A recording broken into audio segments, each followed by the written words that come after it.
British వారి దాష్టికాన్ని ప్రశ్నించి వారిపై తిరుగుబాటు చేసిన తెలుగు వీరుడు కుంపని అంటే మన వాడుక భాషలో చెప్పాలంటే బ్రిటిష్ వారు మన దేశంలో పెట్టిన అతిపెద్ద కంపెనీ ఈస్ట్ ఇండియా కంపెనీ. వారి కుటిల కుతంత్రాలపై కన్నెర చేసి కత్తి దూసి కథన రంగంలోకి దూకిన తొలితరం యోధుడు 1000 ఏనుగులనైనా నిలువరించే బ్రిటిష్ సైన్యానికి ఆ 6 అడుగుల సీమ సింహం పేరు వింటే వెన్నులో వణుకు పుడుతుంది. ఆయన పేరే ఉయ్యాలవాడ నరసింహారెడ్డి. 1857 సిపాయిల తిరుగుబాటుకు ముందే తిరుగుబాటు చేసిన ఈ యోధుని పేరు చరిత్రలో అంతగా వినిపించదని అంటూ ఉంటారు. అయితే రాయలసీమలో ఏ ఇంట అడిగినా ఆయన వీరత్వాన్ని వివరిస్తారు. రాయలసీమ పౌరుష పతాకంపై చెరగని గుర్తు ఉయ్యాలవాడ నరసింహారెడ్డి.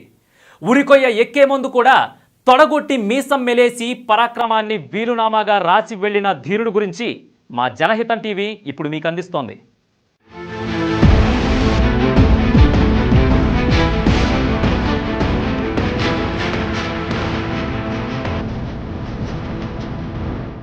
బ్రిటిష్ వారు దక్షిణ భారతదేశంలో కాలుమోపిన సంవత్సరం 1750.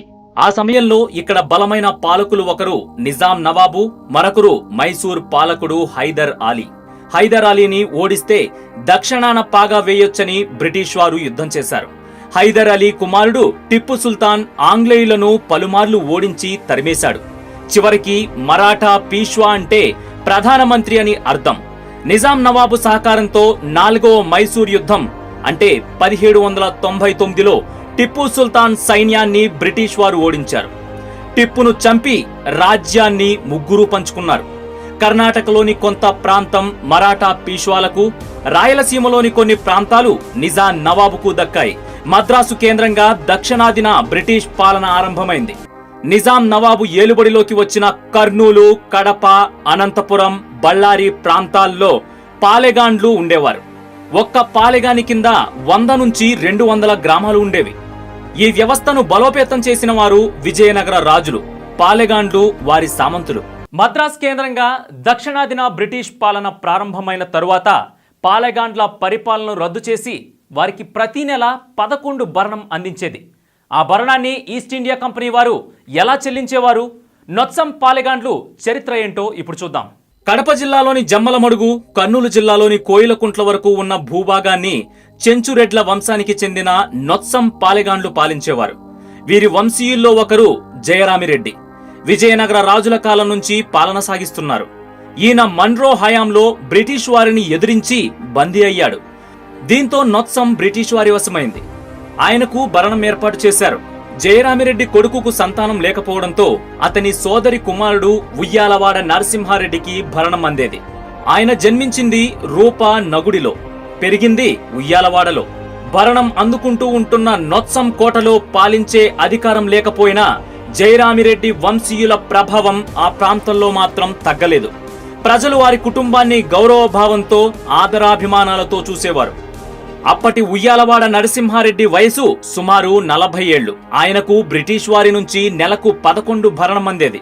నరసింహారెడ్డికి ఈస్ట్ ఇండియా కంపెనీ అధికారులు ప్రతి నెల భరణం అందిస్తున్న తరుణంలో ఆయన ఆత్మాభిమానాన్ని దెబ్బతీసేలా ప్రవర్తించారు.